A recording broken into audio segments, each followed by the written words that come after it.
Yang mulia Presiden Majelis Umum PBB, Yang mulia Sekretaris Jenderal PBB, Yang mulia para pemimpin negara anggota PBB. Hasil sidang Majelis Umum PBB ini ditunggu oleh masyarakat dunia untuk menjawab kegelisahan utama dunia. Kapan masyarakat akan terbebas dari pandemi? Kapan perekonomian akan segera pulih dan tumbuh inklusif?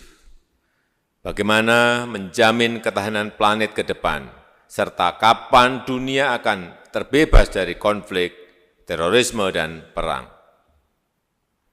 Melihat perkembangan dunia sampai sekarang ini, banyak hal yang harus kita lakukan bersama-sama. Pertama, kita harus memberikan harapan bahwa pandemi COVID-19 akan bisa tertangani dengan cepat, adil, dan merata. Kita tahu bahwa no one is safe until everyone is. Kemampuan dan kecepatan antar negara dalam menangani COVID-19 termasuk vaksinasi sangat timpang. Politisasi dan diskriminasi terhadap vaksin masih terjadi. Hal-hal ini harus bisa kita selesaikan dengan langkah-langkah nyata. Di masa depan, kita harus menata ulang arsitektur ketahanan kesehatan global, Global Health Security System. Diperlukan mekanisme baru untuk penggalangan sumber daya kesehatan global, baik pendanaan, vaksin, obat-obatan, alat-alat kesehatan, dan tenaga kesehatan secara cepat dan merata di seluruh negara. Diperlukan standarisasi protokol kesehatan global dalam hal aktivitas lintas batas negara. Misalnya, perihal kriteria vaksinasi, hasil tes, maupun status kesehatan lainnya. Kedua, pemulihan perekonomian global hanya bisa berlangsung jika pandemi terkendali dan antar negara bisa bekerja sama dan saling membantu untuk pemulihan ekonomi.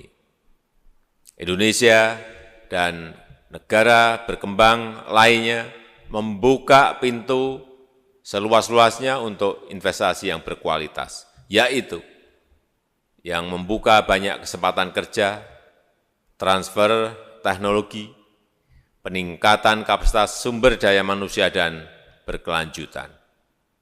Ketiga, komitmen Indonesia terhadap ketahanan iklim, pembangunan yang rendah karbon, serta teknologi hijau sudah jelas dan tegas. Tetapi proses transformasi energi dan teknologi tersebut harus memfasilitasi negara berkembang untuk ikut dalam pengembangan industri dan menjadi produsen teknologi. Pandemi COVID-19 mengingatkan kita tentang pentingnya penyebaran sentra produksi kebutuhan vaksin di dunia di banyak negara. Keempat, kita harus tetap serius melawan intoleransi, konflik, terorisme, dan perang. Perdamaian dalam keberagaman, jaminan hak perempuan, dan kelompok minoritas harus kita tegakkan. Potensi praktek kekerasan dan marginalisasi perempuan di Afghanistan, kemerdekaan Palestina yang semakin jauh dari harapan, serta krisis politik di Myanmar harus menjadi agenda kita bersama. Pemimpin ASEAN telah bertemu di Jakarta dan menghasilkan 5 Points Consensus yang implementasinya membutuhkan komitmen militer Myanmar. Harapan besar masyarakat dunia tersebut harus kita jawab dengan langkah nyata, dengan hasil yang jelas. Itulah kewajiban yang ada di pundak kita, yang ditunggu masyarakat dunia. Itulah kewajiban kita untuk memberikan harapan masa depan dunia. Yang mulia, tahun 2022 Indonesia akan memegang presidensi G20 dengan tema besar Recover Together, Recover Stronger. Indonesia akan berupaya agar G20 dapat bekerja untuk kepentingan semua, untuk negara maju dan negara berkembang, utara dan selatan, negara besar dan kecil, negara kepulauan dan pulau-pulau kecil di Pasifik, serta kelompok rentan yang harus diprioritaskan. Inklusivitas adalah prioritas utama kepemimpinan Indonesia. Inilah komitmen Indonesia untuk membuktikan no one left behind. Ekonomi hijau dan berkelanjutan juga akan menjadi prioritas. Indonesia paham bahwa Indonesia memiliki nilai yang strategis dalam isu perubahan iklim. Untuk itulah kami terus bekerja memenuhi komitmen kami. Pada tahun 2020 Indonesia telah berhasil menurunkan kebakaran hutan sebesar 82% dibanding tahun-tahun sebelumnya. Laju deforestasi turun signifikan, terendah dalam 20 tahun terakhir.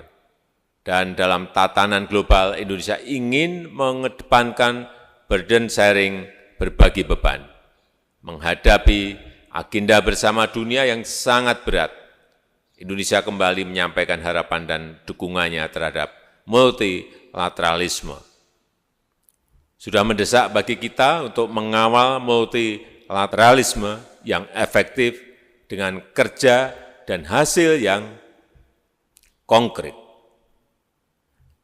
Let us work together to recover together, recover stronger. Terima kasih.